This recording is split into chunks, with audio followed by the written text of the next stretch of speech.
তোমাদের চরিত্র ভালো না, তোমরা মেয়েদের চরিত্র নষ্ট করো, সম্ভ্রম নষ্ট করো, ইজ্জত নষ্ট করো। তোমাদের কাছে আরবের মহিলারা নিরাপদ নয়, তাদের ইজ্জত নিরাপদ নয়, জানমাল নিরাপদ নয়। এই কথা শোনার পরে দুইজন যুবক ডাক দিয়া বললেন, ও বোন, ইয়া উখতি তালহিনা, এদিকে আসো। তুমি ঠিকই বলেছো, আগে আমরা মহিলাদের ইজ্জত নষ্ট করতাম, সম্ভ্রম নষ্ট করতাম। আল্লাহ রাসূলের হাদিস, কোন মুসলমান যদি অসুস্থ হয় আর ওই মুসলমানকে দেখার জন্য যদি যায়, আল্লাহ তাআলা তার তামাম জিন্দেগীর গুনাহ খাতাগুলো maaf করে দেয়। আল্লাহু আকবার। আমাদের নবী আমাদেরকে কত সুন্দর আদর্শ শিখিয়ে গেছেন, কিন্তু আজকে আমাদের মাঝে রাসূলের আদর্শ নাই, রাসূলের চরিত্র নাই, রাসূলের আখলাক নাই। এই যে রবিউল আউয়াল মাস, এই মাসে আপনার আমার কলিজার টুকরা পৃথিবীর জমিনে আগমন করেছেন। মক্কার অন্ধকার তিনি আল্লাহর কোরআন দিয়া দূর করেছেন, ঠিক কিনা বলেন? মক্কার মানুষেরা মারামারি কাটাকাটি হানাহানিতে ব্যস্ত ছিল। এক গোত্র আর এক গোত্রের সাথে মারামারি লাগলো, ওই মারামারি বছরের পর বছর চলতো, যুগের পর যুগ চলতো।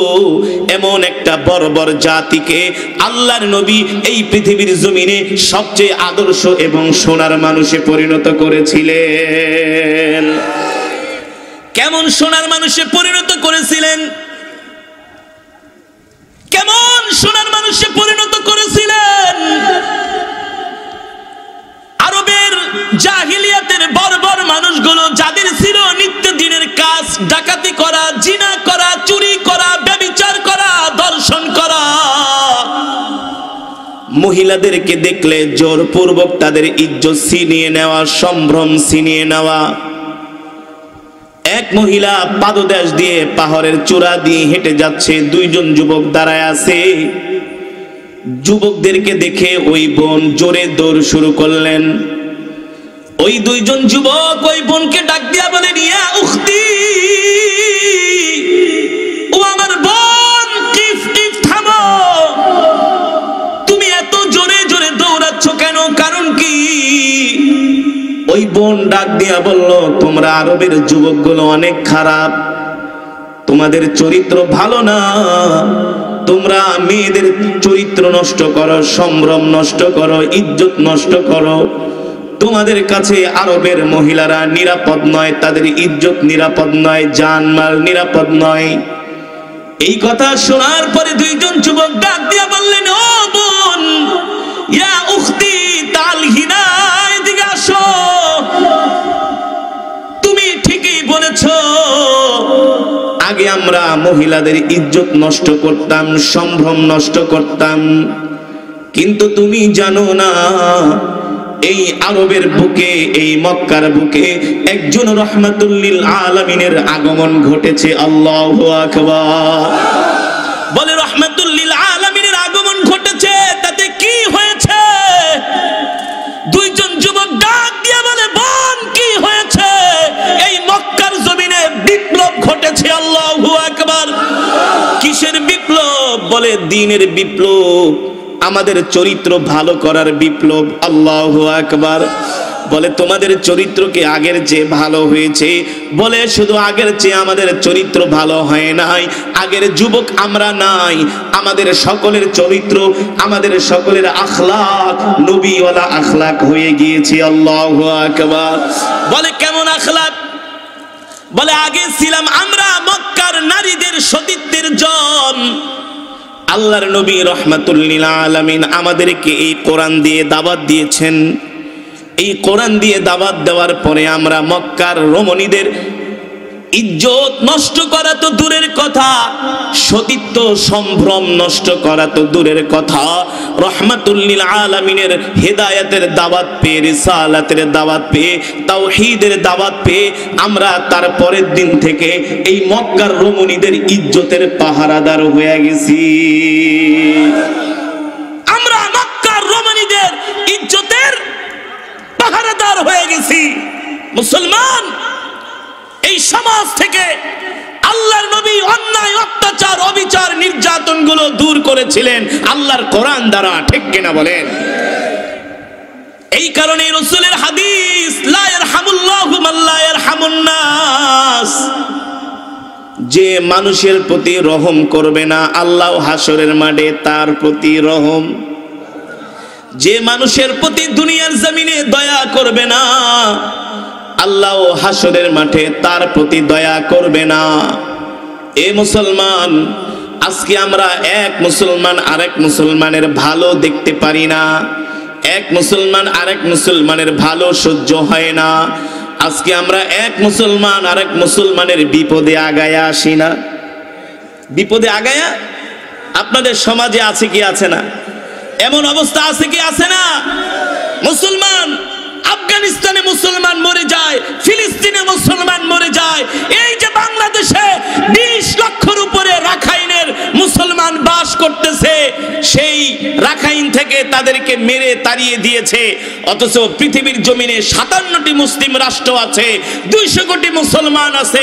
সব মুসলমানগুলো যদি এক হয়ে যায়, সারা পৃথিবীর মুসলিম রাষ্ট্রপ্রধানগুলো যদি মিটিং ডাকে যে অমুক দিন বাইতুল্লাহ শরীফে আসো, কাবার চত্বরে আমরা বৈশা মিটিং করব, আজকের পর দিন থেকে আর একটা মুসলমানের গায়ে যদি অমুসলিমরা হাত দেয়, আমরা 57টি মুসলিম রাষ্ট্রের রাষ্ট্রপ্রধান একসাথে গর্জে উঠব।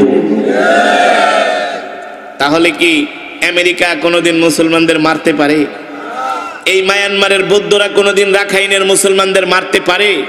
তাদের সেই সাহস আছে?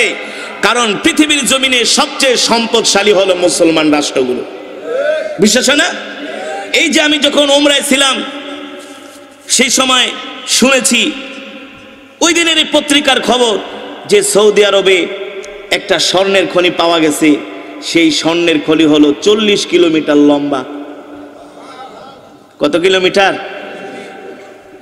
সৌদি আরবে যেই তেল আছে, এই তেল যদি ইউরোপ আমেরিকার কাছে তেল বিক্রি করা বন্ধ করে দেয়, আমেরিকার যুদ্ধ বিমানগুলো আর আকাশে উড়বে না, তাদের মাতবরি বন্ধ হয়ে যাবে। ঠিক কিনা বলেন? সেই সৌদির তেলগুলোকে বলা হয় ব্ল্যাক ডায়মন্ড, ব্ল্যাক গোল্ড, মানে কালো সোনা। কালো সোনা মানে তেল। তেল ছাড়া সারা পৃথিবী অচল। তেল ছাড়া সারা পৃথিবী কি অচল? মুসলমান সব সম্পদগুলো আল্লাহ মুসলমান রাষ্ট্রে দান করেছেন। বাংলাদেশ গ্যাসের উপরে ভাসতেছে, প্রাকৃতিক সম্পদে ভরা, পুরা মধ্যপ্রাচ্য প্রাকৃতিক সম্পদে ভরা।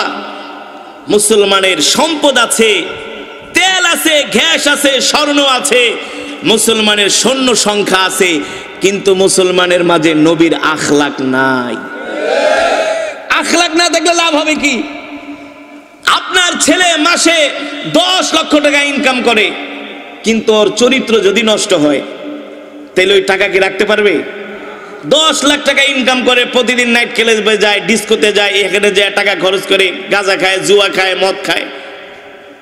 10 লাখ ইনকাম করে, মাস শেষে আরো 2 লাখ হাওলাত করতে হয়।